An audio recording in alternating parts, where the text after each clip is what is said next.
જાડેશ્વર નર્મદા નદીને કિનારે આવેલું શીતળા માતાજીના મંદિરે આજે શીતળા સાતમે શીતળા માતાજીના મંદિરે વહેલી સવારથી જ માતાજીની પૂજા કરવા માટે આજે શીતળા સાતમના દિવસે બહેનો ઠંડુ ભોજન આરોગી માતાજીની પૂજા અર્ચના કરી। જાડેશ્વર નર્મદા નદીને કિનારે આવેલું શીતળા માતાજીના મંદિરે આજે શીતળા સાતમ શીતળા માતાજીના મંદિરે વહેલી સવારથી જ માતાજીની પૂજા કરવા માટે શીતળા સાતમના દિવસે બહેનોએ ઠંડુ ભોજન આરોગી માતાજીની પૂજા અર્ચના કરી તેઓના પરિવારમાં સુખ શાંતિ અને નિરોગી રહે તેવી માતાજીને પ્રાર્થનાઓ કરી હતી। નામ નૈનાબેન છે। અમે શીતળા સાતમના દિવસે રોજ શીતળા સાતમના દિવસે સવારમાં વહેલા ઉઠીને નાહી ધોઈને શીતળા માતાની પૂજા કરીએ છીએ ને ટાળું ખાઈએ છીએ। શીતળા માતાની પૂજા કરવાથી આપણા છોકરાઓને બધાને સુખ શાંતિ મળે છે। શ્રાવણ મહિનામાં શીતળા માનો દિવસ આવે છે।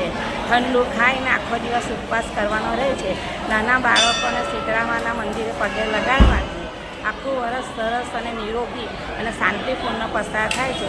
એવી રીતે શીતળા માનું વ્રત કરવામાં આવે છે। જય શીતળા માં। મારું નામ શાસ્ત્રી જયેશભાઈ ભોગાયતા, જાડેશ્વર ભરૂચ શીતળા માતા મંદિર આશ્રમના સેવક ગુરુ દામોદરગીરી મહારાજ।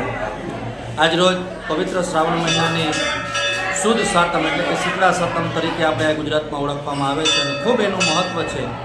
અને આજના દિવસે પવિત્ર દિવસે મા શીતળાની આરાધના કરવા માટે લોકો પોતાના પરિવારનું સુખ શાંતિ સમૃદ્ધિ અને આરોગ્ય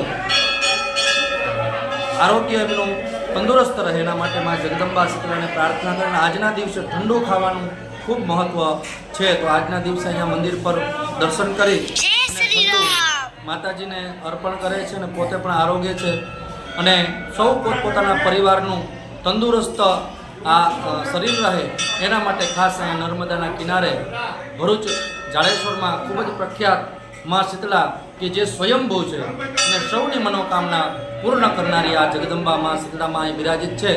સૌ લોકો ખૂબ જ ભીડમાં અહીંયા દર્શન કરવા માટે પણ આવે છે અને સૌની મા જગદંબા મનોકામના જે કાંઈ હોય લોકોની એ બધાની પૂર્ણ કરે છે। આપ સૌને ખૂબ શીતળા માતાના આજના દિવસે સાતમની ખૂબ ખૂબ શુભેચ્છા શુભકામના।